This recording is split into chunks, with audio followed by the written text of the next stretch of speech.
And joining me in studio for more analysis is Yohan Kim, Board Director of the Chosun Exchange. John, thank you very much for joining us. Were you expecting a big voter turnout? It is very cold in South Korea, in Seoul right now. It is very cold in Seoul here today. The turnout was very high. I think we're expecting 70%, which is higher than the last couple elections, certainly. But I think we came in, the numbers are out, and it's around 75.8%. So the turnout is very, very high. I think we're expecting numbers, but they came in even higher, which I think shows that the Korean populace is very interested in this election. Right. Okay, so how will this, neck and neck race, affect, or rather, how will voter turnout affect this neck and neck race? You know, there was a lot of spin about that earlier.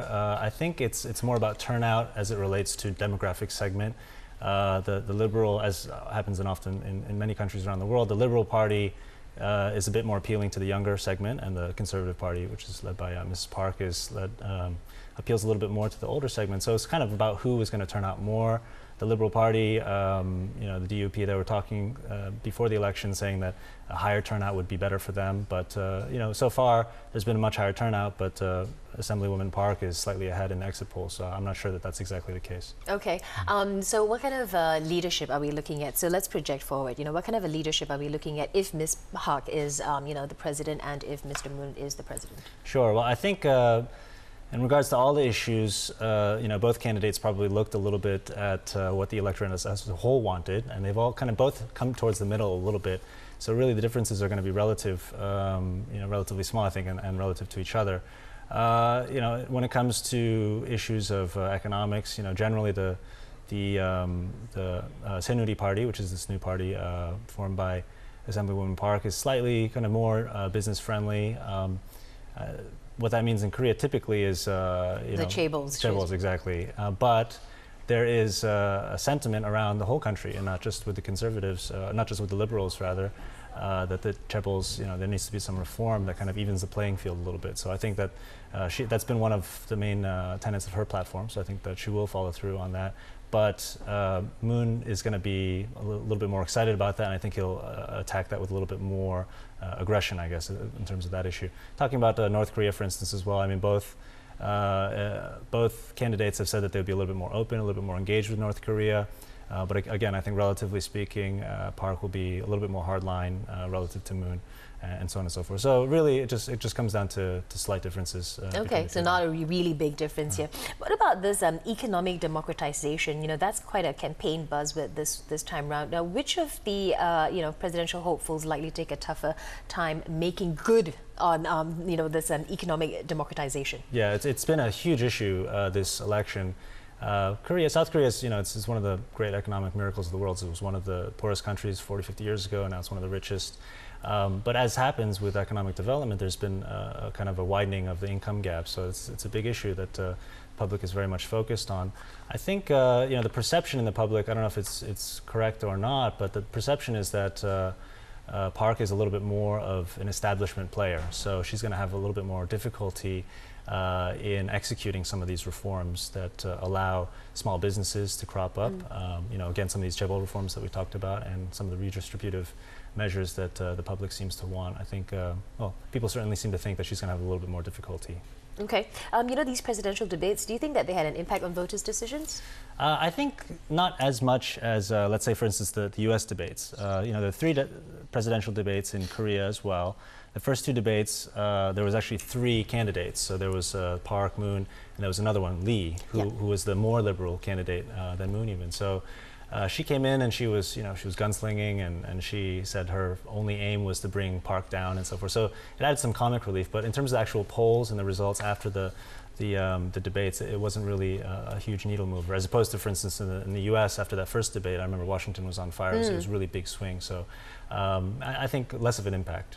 Okay, so let's talk about Ms. Park. There's a lot of talk about her. So if she does become South Korea's, first female elected president, how significant? What does it say? I mean, it is, after all, quite significant in a male-dominated society country. Absolutely. Korea is one of the most chauvinistic places in the world, and I can say that because I'm Korean.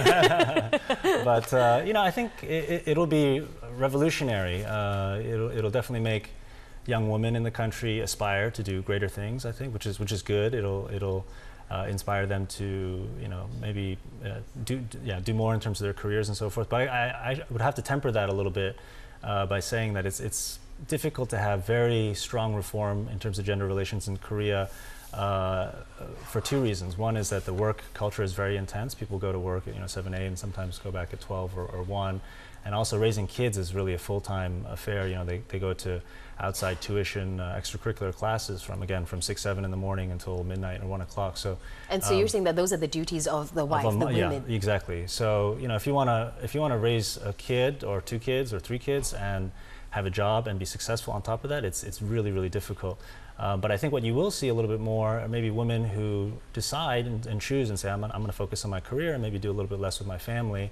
And actually, Park is an example of that. She's never been married before, and exactly. she doesn't have any kids. Right. So you might see a little bit more of that, I think. Okay. Well, let's look at its neighbors, the relations with neighbors. North Korea, the threat in North Korea recently just launched its long-range, missile here, the satellite rocket here. Do you think it's changed perhaps the expectations of how leaders should deal with Pyongyang? I think that not really, to be honest. I was just in Pyongyang actually. I got back last night, so it's an interesting one, and I think that foreign policy thinkers and people within both administrations or potential administrations are thinking very deeply about how the launch would change their strategy. But in terms of the electorate and this election, I don't think it really makes that much of an impact. The Korean populace, they're just so used to kind of these little, I wouldn't call it little, but I guess, in relative terms, the nuclear tests, 06 and 09, and earlier the sinking of the Cheonan last year. I mean, these are serious events, there are people dying and so on in some of them, but, in terms of the threat and what they could blow up into, I think the South Korean populace has been readying themselves for a much bigger event that just has never really panned out. So I think, it's not really, it's becoming more and more of a background issue for them.